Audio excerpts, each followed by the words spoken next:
Thank you, Lord Mayor. I move the amendment in my name and the name of Councillor Jan. This is by far the most damaging budget impacting our city in living memory. It's not just the huge swinging cuts to council services and funding, the big increase in council tax, and the failure, despite these measures, to balance the budget that necessitates the sale of around £750 million of our assets.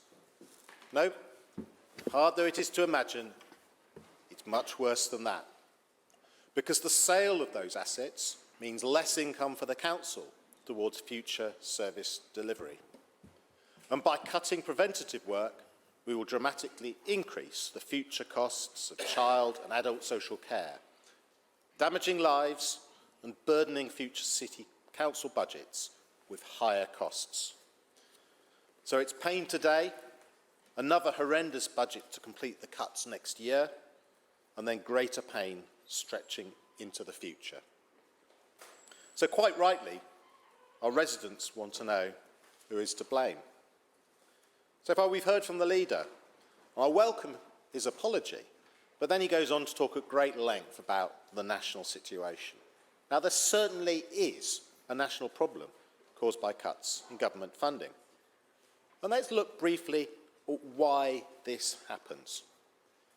Its fundamental cause is the massive centralisation of powers in this country, including taxation powers, which will always tempt national governments to pass tax rises or cuts onto local government by cutting their funding, as they are indeed doing now.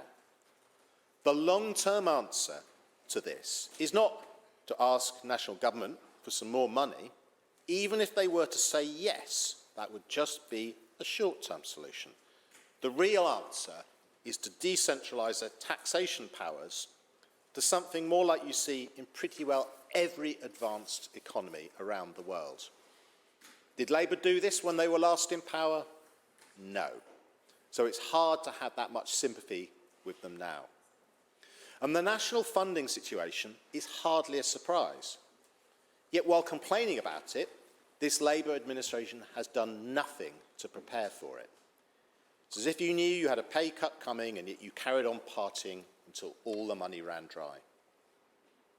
And we've heard from the Conservatives that it's a Birmingham problem. The failure to manage the budget, even to a very basic extent, with every last penny of last year's savings written off.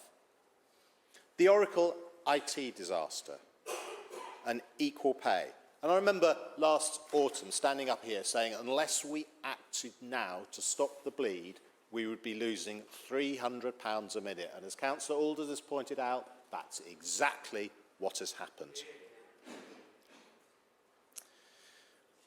All those points are true, and while the national picture would certainly have meant tough choices about which services to lose and which to save, Birmingham Labour's failures mean this council has to make all the cuts it might otherwise have been choosing between.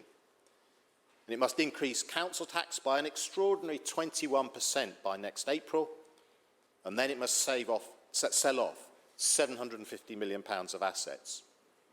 And that's for starters. And it's worse than that, because when you read the Section 151 officer's shocking report, you see that even after doing all this, and before we start to address the equal pay situation, we're still facing a £226 million shortfall in the coming financial year, and then a further £76 million